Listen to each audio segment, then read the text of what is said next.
Buenas, amo curiosos, y bienvenidos un día más a un nuevo vídeo del canal. Os agradezco a todos que forméis parte de esta aventura y de construir nuestro conocimiento, el vuestro y el mío. Espero que estéis bien, que estéis deseando aprender cosas nuevas o refrescar en vuestro cerebro aquellas cosillas que habíais olvidado y que vamos a intentar ir aprendiendo y o refrescando, insisto, en estos vídeos y en este vídeo de hoy, sin ir más lejos.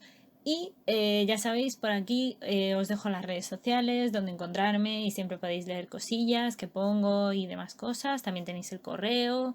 Bueno, me podéis localizar de mil formas, estoy disponible para vosotros. Y dicho todo esto, comenzamos con el tema de hoy.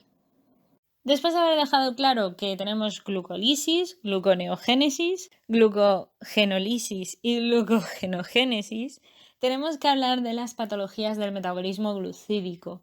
Si bien es verdad que hay muchas, y seguro que alguna no os la voy a mencionar, porque bueno, yo creo que siempre algo se te puede escapar. Vamos a mencionar quizás una de las más conocidas y de las cuales yo ya os he hecho hilos en su momento, pero bueno, no la voy a dejar de mencionar por eso en estos vídeos, ni muchísimo menos porque es muy importante su incidencia, cada vez la tiene más gente y porque admito que a mí también me toca en el nivel personal, ¿para qué nos vamos a engañar? Pues vamos a hablar un poquito de la diabetes. La diabetes o diabetes mellitus es una enfermedad en la que se encuentra alterada la capacidad de metabolizar precisamente la glucosa debido a un fallo del páncreas para producir la insulina, o también se puede deber a la resistencia de nuestros tejidos a la acción de la misma. Existen, de hecho, dos tipos principales de diabetes mellitus. Tenemos la diabetes mellitus tipo 1, conocida por ser la diabetes insulinodependiente, porque son aquellas personas que necesitan inyectarse insulina porque su propio páncreas no produce ya insulina en sus células beta del páncreas. Precisamente esta enfermedad se da porque hay presencia de anticuerpos frente a células beta del páncreas productoras de insulina, por lo que la convierte en una enfermedad autoinmune y parece ser, cuestiones genéticas, lo que lleva también a la asociación con alelos HLA-DR3 y DR4. Esto veremos que luego en genética y en cuestiones así es bastante importante saber más o menos en qué zonas está localizado, porque nos lleva a poder llevar a buenos términos, digamos, a nivel de tratamiento, a nivel de curas y demás. Lo más normal es que este tipo de diabetes, la mellitus tipo 1, se desarrolle durante la infancia o la adolescencia. En algunos casos, aunque es un poco más raro, se suele dar incluso en personas jóvenes de unos, no sé si está entre los 18 y los 25 años, cuando todavía, digamos, somos lo más metabólicamente activos posibles, pero ya a partir de los 25 es muy raro en principio que te pueda salir. Pero las excepciones a la regla existen, así que no vamos a decir que es imposible, que normalmente se desarrolla, como digo, en infancia o en adolescencia.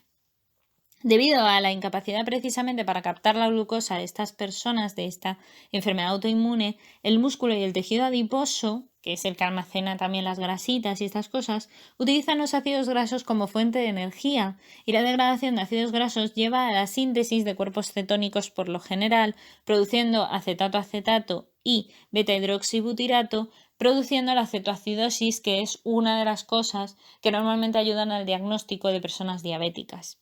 También hay que mencionar que la diabetes mellitus tipo 2, que sería la otra tipología que tenemos, y seguro también os suena, es la diabetes no insulinodependiente, conocida así porque se desarrolla preferentemente en adultos de más de 40 años. Antes se daba sobre todo en personas y se estimaba que a partir de los 50 y muchos, 60, con los años hemos ido adelantando esa edad.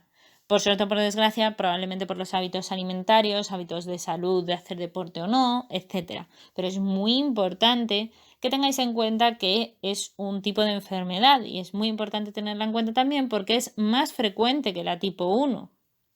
La tipo 1, curiosamente, que es una enfermedad autoinmune, como vosotros comprenderéis, no será tan en común como que tú no te cuides tu hábito de salud, de comida y de hacer ejercicio y sedentarismos y otras cosas, pues evidentemente tenemos otro tipo de problemas.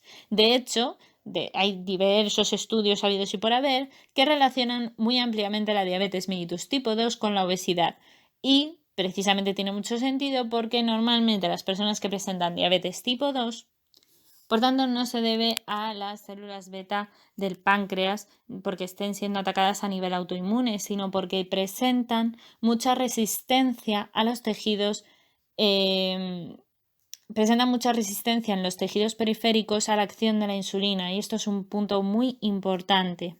También es verdad que las sulfonilureas, es decir, unas altas concentraciones de azufre, se utilizan en el tratamiento de la diabetes mellitus de tipo 2 porque son antidiabéticos orales que actúan aumentando la liberación de insulina de las células beta del páncreas. Este objetivo se da sobre todo porque en la diabetes tipo 2 el problema no es que tú no produzcas insulina, produces insulina desde tu páncreas, pero tus tejidos están resistentes a la insulina. De manera que lo que ocurre normalmente es que tú no puedes evidentemente sintetizar bien la glucosa ni el metabolismo glucídico, pero es por eso, es por una carencia de recepción, no porque la hormona no esté circulando en sangre. Otra de las cosas importantes, u otro de los modelos importantes de diabetes que no quiero dejar pasar, es la diabetes gestacional, que sepáis que la tienen solamente las embarazadas, los chicos se libran de esto. La diabetes gestacional en principio es temporal, solamente dura durante tiempo del embarazo, en algunos casos sí que se mantiene, en otros casos da propensión y hay muchos estudios sobre la propensión que hay a tener luego también diabetes tipo 2 y demás. Pero bueno, en general suele ser temporal. No queda muy claro porque parece ser que sí que hay un precedente, digamos, de que si has tenido parientes con diabetes, pues sí que hay cierto factor genético, evidentemente. Pero bueno, ya sabéis que la genética se va cambiando cada día un poco los paradigmas porque la epigenética nos cambia la historia cada 2 minutos. Así que es maravilloso, pero también es un poco complicado a veces afirmar algo, y más en ciencia, ya sabéis que nunca se puede afirmar nada 100%, porque mañana llega una información y ya lo tenemos que cambiar todos los paradigmas del mundo, así que no os preocupéis, mantener la mente abierta como hago yo. Lo importante, y el último tipo de diabetes que os voy a comentar un poco porque sepáis también un poco todos los que hay, aunque ya os digo, si queréis más información de diabetes, yo creo que yo he escrito más hilos de diabetes que Matusalén, y si no, no pasa nada, pues yo lo vuelvo a escribir, os hago vídeos si queréis característicos de la diabetes y nos tiramos 3000 vídeos hablando del igual. La diabetes tipo MODY o la diabetes de aparición madura en los jóvenes es una diabetes que se debe a mutaciones genéticas que afectan a un factor de transcripción importante, de hecho, en la señal de la insulina hacia el núcleo de las células, o por mutaciones en enzimas que responden a la insulina. Se ha detectado y de hecho se han encontrado mutaciones en los genes que codifican para el factor nuclear del hepatocito, identificado como HNF, y esas mutaciones se dan normalmente en el gen HFN1A, que son la causa más común de la diabetes MODY. También es una de las más frecuentes, de hecho, entre todas, la diabetes MODY de tipo 2, que se debe a mutaciones en el gen de la glucoquinasa. Es normalmente una enfermedad autosómica dominante y los individuos con mutaciones en ambas copias del gen son aquellos que van a presentar diabetes neonatal permanente.